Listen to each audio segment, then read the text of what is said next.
this segment, we're going to show you a safe and proper way to start STIHL handheld and backpack blowers. But before we dive into the starting procedure, Louis, there's a few basic safety precautions we need to follow while using them. Let's go. First, remember to always fuel your machine outside in a well-ventilated area and wipe off any fuel that might have spilled before starting your machine. And also make sure that fuel cap is tight. Always start your gasoline-powered tools a minimum of 10 feet away from where you fuel the machine. Notice that Casey has all his protective equipment on. He has his boots, gloves, glasses, and hearing protection. As much as I enjoy working with Casey, he and all other bystanders and pets should be at least 50 feet away while I'm using my blower to reduce the risk of eye or other injuries from thrown objects or debris. For starting any blower, you should always place it securely on a level, dust-free surface, like this grassy area. So let's get started, Louis. First, we'll cover the proper way to hold your blower when starting it. Starting a handheld blower, make sure you have firm footing. Hold the blower firmly with your right hand, press down and grasp the starter grip with your left hand. For backpack blowers, hold onto the blower with your left hand and put one foot against the base plate to prevent the blower from moving. Use your right hand to grasp the starter handle. For blowers with a typical starter, pull the starter grip slowly until you feel it engage. Then give it a brisk, strong pull. Never wrap the rope around your hand, and don't let the starter grip snap back. Guide it slowly back into the housing so the starter grip can rewind properly. Now it's going to be very important to identify what types of controls you have on your blower before going any further. There are several versions or combinations of controls depending upon which blower you have. This is a manual on-off switch. Before you start your blower, you always need to make sure that you place this in the on position. If you fail to do this, you will most likely flood the engine when you try to start it. This is a stop switch that automatically returns to the start position. It's a style used on many of the new STIHL models today. Once you turn the engine off and release the switch, it automatically reverts back to the run position. So you don't need to worry about this step the next time you want to start your blower. And this is the automatic switch used on backpack blowers. Push it down to stop the engine, release it, and it reverts back to the on position. This is a manual choke. When starting a cold engine, you'll need to put this in the cold start position.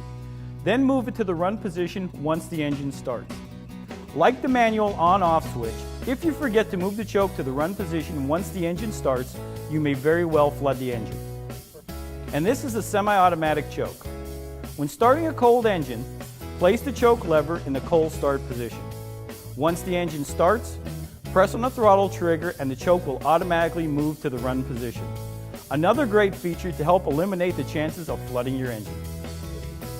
So as you can see, the first thing you need to determine is what type of controls your blower has. To start the engine on all gasoline-powered blowers, press the purge pump bulb at least 5 times, even if the bulb is filled with fuel. If your blower has a manual on-off switch, throttle interlock button, and manual choke, like this BG55, move the stop switch to the run position. Set the choke lever to the cold start position. Engage the throttle lock by squeezing the trigger and the throttle lock button at the same time. Then, holding the blower in the proper position, as shown earlier, pull the starter rope. Once the engine tries to start, move the choke from the cold position to the run position. This step's real important. If you forget this step, you'll most likely flood the engine. Once the engine starts, squeeze the throttle to disengage the throttle lock, and the engine will return to idle speed. If the engine was just run and is still warm, start the blower with the choke in the run position. To stop the engine, simply move the stop switch to the off position. Most of the newer STIHL blower models, like the BR200 and BG66, have the semi-automatic choke and on-off switch that automatically returns to the on position once the engine is turned off.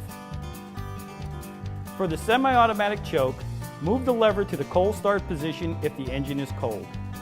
Once the engine starts, flip the throttle trigger and the choke will automatically move to the run position. If the engine was just run and is still warm, leave the choke in the run position to start the engine. The BR200 has the same semi-automatic features that we just showed you. Unlike the handheld blowers, there are 2 additional simple steps you must go through with the backpack blowers. With the engine stopped and before starting, Check the air intake between the back plate and the power head of the blower for any blockages and clean if necessary. Also, you may need to adjust the carrying harness to suit your size before starting the work. So there you have it, whatever your preference, handheld or backpack blowers. Now you're educated on the starting procedure of your STIHL product. So go ahead, get that yard cleaned up. This is Casey Kralovitz. Louis Casarella. See you next time.